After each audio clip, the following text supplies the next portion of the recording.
અરે હું તો આ ખૂબ રાજી થયો અહીંયા પટેલ સમાજ ને રબારી સમાજ બે ની એકતા ને એમાં જ્યાં ચૂંટણી નથી થઈ ને ક્યાંય કોઈ દી હું તો હનુમાન દાદાને કહેતો જઈશ કે આ ગામમાં ગરબત ન દેતા ચૂંટણી અને હું તો તમને કહું છું કે તકલીફ એકાબીજાની પડે ને તો હલવી લેજો પણ ચૂંટણી નો તો ગરબત ન દેતા અને જ્યાં જ્યાં ચૂંટણી કરી છે ને એ બીજા પક્ષ હારે તો મેળ નથી પણ એક ને એક ઘરમાં મેળ નથી જેમ તમારે મારે મેળ હોય ને એટલે આપણને બેન જ હામાં રાખે આમનું કામ જ આવડું આ છે એટલે ચૂંટણીને તો બહાર જ રાખજો સીમાડા બહાર જ રાખજો ખરેખર આવા ગામ બાપુ બહુ ઓછા જોવા મળે અને આ એકતા હોય તો નકર આ ચૂંટણી વાળા મહેનત તો કરી જ છે ને પણ એ બાપુ એ ખુમારી કહેવાય એક તમને ધન્યવાદ દેવાય કે ખરેખર તમે આ વસ્તુને ગરવા નથી દીધી અત્યારે જે રાજકારણના વંટોળિયા સેડ્યા છે ને ફોન આ છૂટા નથી ઘણા નતા આવડતા એમ કે વર સરપંચ થવું તમે ગામનું ઊંધું નાખશો ઊંટડેથી સરપંચ કંઈક સરપંચ તમે જુઓ તો ગામ હોય 80 વર્ષના ડોવા જેટલા ઓટલા ભાંગતા હોય પણ આવા 40 વર્ષનો સરપંચ શું કામ બનાવે એટલે કે 80 વર્ષના હોય હાવ કામ મૂકીને એને ન બનાવે પણ એમાં કઈ હોય જ નહીં એ સોરે રિયા વાતો કરતા હોય અને ટ્રેક્ટર લઈ આવ્યો કે આ હપ્તો શું નો ભરશે તું ભરી આવજે એની વાતોમાં કઈ હારા વાઈટ ન હોય કોઈનું હારું થી રાજી ન હોય માણસ થવાની જરૂર છે બાપુ મહાપુરુષો એટલા માટે કહે છે તમારો અને મારો સમય મળ્યો છે હું તો એમ કહું છું ગંગા સતીની વાણી કહે છે 21,600 શ્વાસા એમ નામ જાય છે તમારા અને મારા જે શ્વાસા હાલે છે ને એ જ ઈશ્વર છે બીજો કોઈ ઈશ્વર નથી સ્વર છે 1 મિનિટના 15 1 કલાકના 900 12 કલાકના 10,824 કલાકના 21,600 થાય જેને ગણવો એને ગણી લેજો છૂટ 21,600 થાય અને તમારા મારા જે શ્વાસા છે એ ઉપડે છે નાભીથી ને આવે છે નભમાંથી બે નો બાપુ શેઠો છે ને અહીંયા અનદ નાદ બોલે છે ને આના માટે બાપુ માથે સદગુરુ હોય તો ખબર પડે બાકી ખબર બબર ન પડે આ ધણી વિના સમજાય નહીં આ ભજન છે ને હું તમને એક વાત કરું ભોળાનાથ નો દીકરો કે ગણપતિ અને ગણપતિનું માથું કે ભોળાનાથે કાપ્યું અને હાથીનું લગાડ્યું ફોટામાં જોઈને મૂર્તિમાં જોઈ છે ને એવું જ તે હું એમ કહું છું કે હાથીનું લગાડ્યું તો કાપ્યું ત્યાં જ નહીં પડ્યું હાથીનું શું કામ લગાડ્યું છે એટલે આ બધું માથાકૂટ વાળું છે એમ લગાડ્યું તો હાથીનું 100% સાચી વાત છે પણ આપણા ચકડા ગઈ ગયા નથી સમજાતું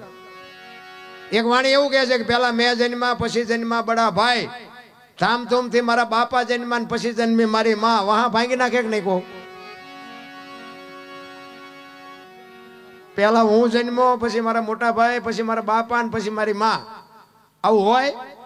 હું કહું છું કે હોય તમે ન સમજતા હોય તમારો પ્રશ્ન છે આ સમજવા માટે સદગુરુ જોવે ભજન છે ને ભજન આ શબ્દની મારામારી છે ઓલો ગણપતિની એક સાખી છે ને ગૌરી તમારા પુત્રને મથુરા સમરે મોર દિયે સમરે વાણિયા રાતે સમરે સોર હું તમને બધાને આ બધા બેઠા ને પૂછું કે ગણપતિના મોરને હગવું શું થાય એ બે મોરનું નામ આવ્યું તો પછી મારી પાસે કાગડાનું આવવું જોઈએ ને કબૂતરનું આવવું જોઈએ ને બધાનું આવવું જોઈએ મોરને ગણપતિને શું નાતો શું એમ છે જ નહીં છે કંઈક જુદું માણા બધા માથા જ હલાવે મજા આવી એમ નથી પણ એમાં ખરેખર શું છે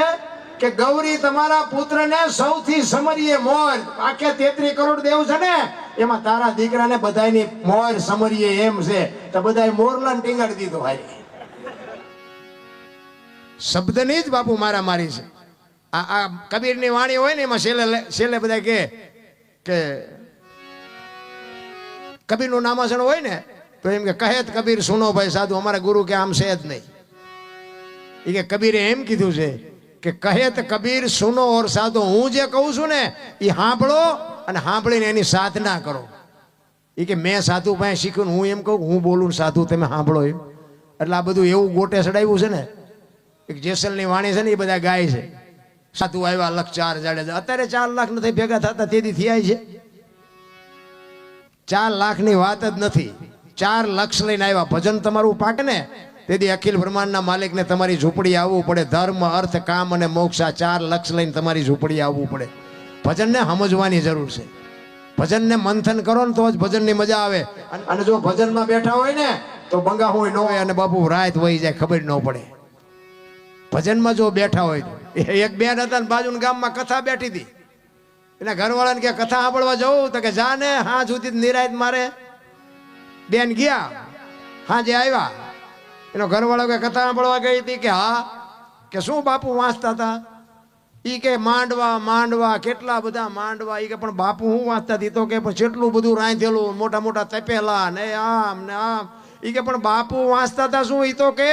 ઈ કે પણ કેટલા બધા માણા ને કેવડા મોટા સગડોળ ને કેવડો મોટો મેળો પણ ઈ કે બાપુ હું વાંચતા હતા કે આટલા બધા માણા કે થોડું સંભળાય નકરી બહાર બહાર જ રખડી માલપા જાય તો કથા સંભળાય ને એમાં આપણે હજી બહાર બહાર જ રખડીએ છીએ તમને મને જીવન મળ્યું છે ને બાપુ મોજ કરી લેજો બાકી છેલ્લા શ્વાસ ક્યારે પૂરા થઈ રહે ખબર નહીં પડે એટલા જ માટે મહાપુરુષો કહે છે તમને મને આ ટાણું મળ્યું છે નકર બાપુ હારા મેં હમણાં કીધું એમ કૃષ્ણ પરમાત્મા જેવા જો સમજાવે ન સમજાવે તો પછી એમાં પતા નથી થાય બીજું કઈ થાય કોકના દુઃખ આપણી માથે લ્યો તારે જગત તમારે યાદ કરે આ એક અમારા દરબારનો તમને દાખલો દઉં કે અમારા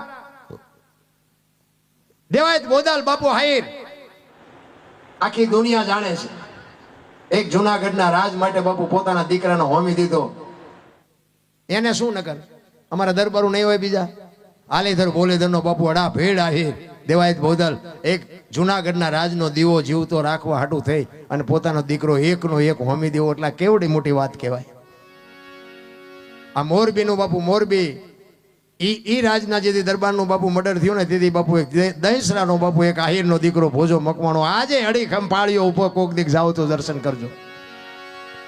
કોકના બાપુ ખોદેલા હોય એમાં હોઈ જાય એને જગત યાદ કરે ભાવનગર દરબારને બાપુ ભીમા ગરણિયાએ બાપુ પાલીતાણા દરબારને કહી દીધું બેહી જજો સાનામાના નગર કે આ કાળિકા જો લબરકો કરી જાય ને તો હમણાં પડી જાઓ હેઠા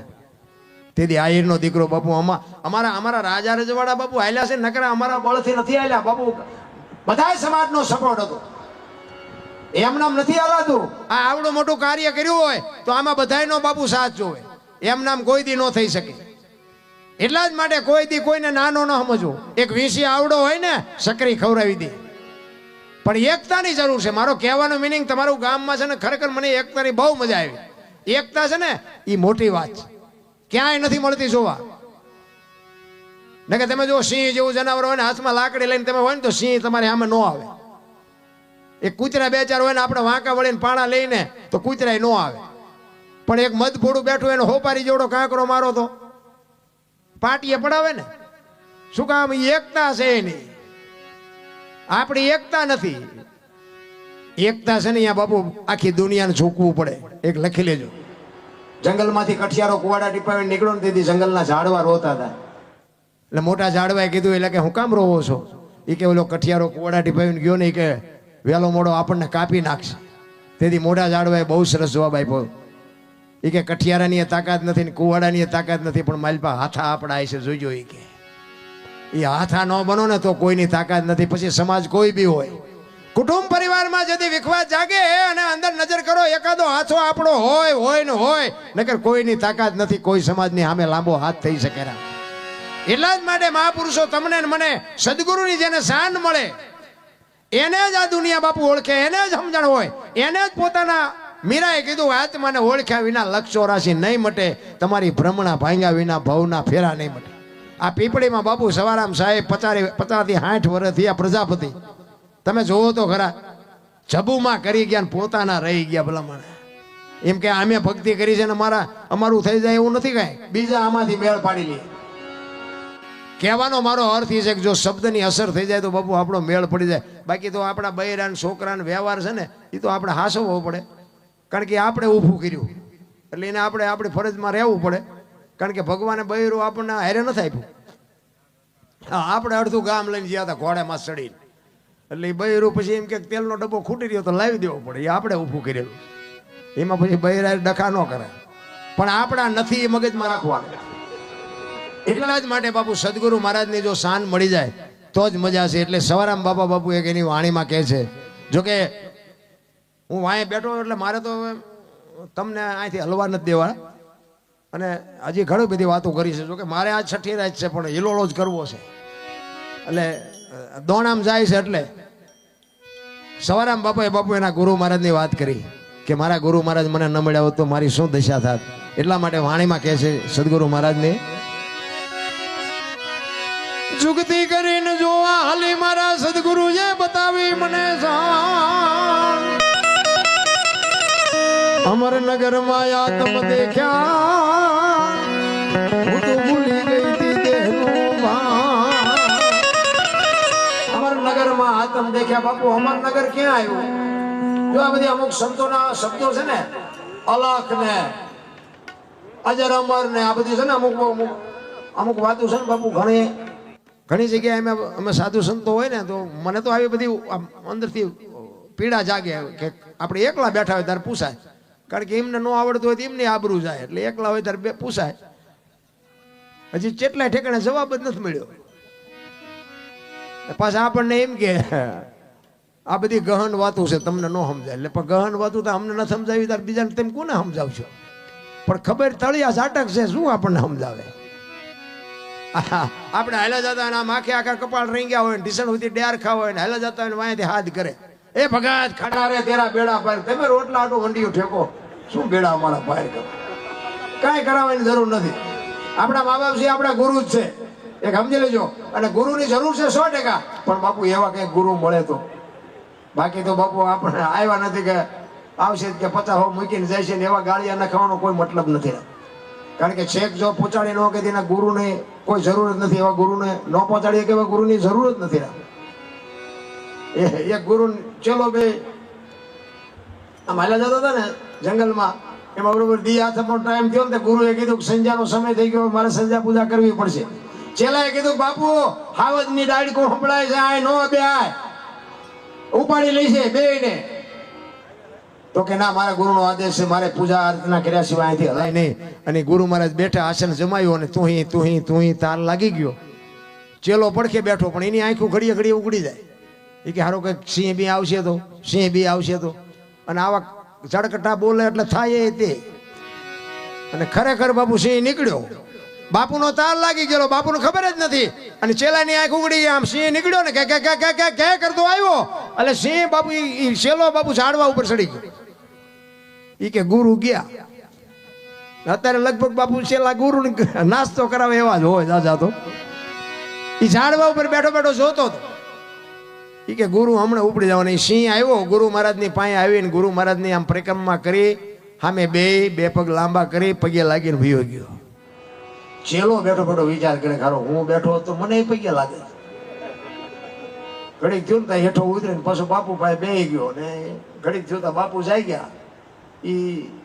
ચીપીઓ ને જોડી ને કમડળ ને બધું કર્યું ભેગું ગુરુ કહેલા આમાંથી કંઈક તો ઉપાડ્યા બધું મારે જ એકલાનું ઉપાડવાનું તો કે બાપુ ચીપીઓ લાવો મારી પાસે ઈ ચીપીઓ આની કડીમાં આંગળી ભરાવીને આમ ફેરવતો જાય ને બાપુ એ વાતો કરતો જાય એ કે બાપુ હમણાં બેઠા હતા ને કે અહીંયા સિંહ આવ્યો તો બાપુ કે આવ્યો હોય છે એ કે બાપુ હું ભાળી ગયો ને મને બીક લાગી તો હું ઝાડવે સડી ગયો એ કે સડી ગયો હોય છે એ કે બાપુ પછી તમારી પાસે આવીને કે આમ પરિક્રમા કરીને તમને પગે લાગીને વિયો ગયો તો કે વિયો ગયો હોય છે એમ કરતો જાય ને ચીપીઓ ફેરવતો જાય એમાં ચીપીઓ બોરડીમાં ભરાણો ને બોરડીમાં મધ બેઠેલું હવે મધ ઉડ્યું હવે આમતું શાંતિ જ બેઠું એની હળી કરો એટલે શું થાય એ બાપુ ગુરુને ચેલાને બેન સોટ્યું બે આમાં માથા કરતા બે ખેતર હોય ઓલાને કાંટા કાઢે ને ઓલાને બાપુ રાતા 16 કરી મૂક્યા આઘા જઈને પછી ઓલો ચેલો બાપુને કે બાપુ એક વાત કહું કે શું એ કે બાપુ ઓલો સિંહ એવડો મોટો આવ્યો તો તમે હેલ્યા નહીં આવડી માયખુમાં કે ઠેકડા મારવા માંડ્યા ગુરુ કે પણ સિંહ આવ્યો ને તારે મારી હારે અખિલ બ્રહ્માંડનો માલિક હતો ના માયખું આવ્યું તે કપાતર તું છો મારી હારે તારા જેવો હોય અહીંયા ઠેકડા જ મારવાના હોય એટલે સંગત કોક હારા નહીં કરાય બાકી ઈ ગુરુમાં શું ને આપણે ચેલામાં શું લેવાનું એટલે જ બાપુ કહે છે અમરનગરમાં આતમ દેખ્યા અલખ કોને કહેવાય અલખ ની કહે ને હે અલખ ધણી અલખ કોને કહેવાય લખી નો કહે ને અલખ કહેવાય તો લખાય તો જો બોલાય તો લખાય ને લખાય તો દેખાય ને દેખાય તો વંચાય આ એવી વાત છે નહીં આ વાત છે ને બધી આખી છે પણ મને ડાયરો સારો છે એટલે વાત કરવાની મજા આવે જો બોલાય ને તો લખાય લખાય તો દેખાય ને દેખાય તો વંચાય આ એવી વાત છે નહીં હું તમને એક વાત કરું તેલનો ડબ્બો લઈને કોક આવતું હોય અને એને તમે પૂછો કે ડબ્બાના કેટલા તો એમ કે 25 રૂપિયા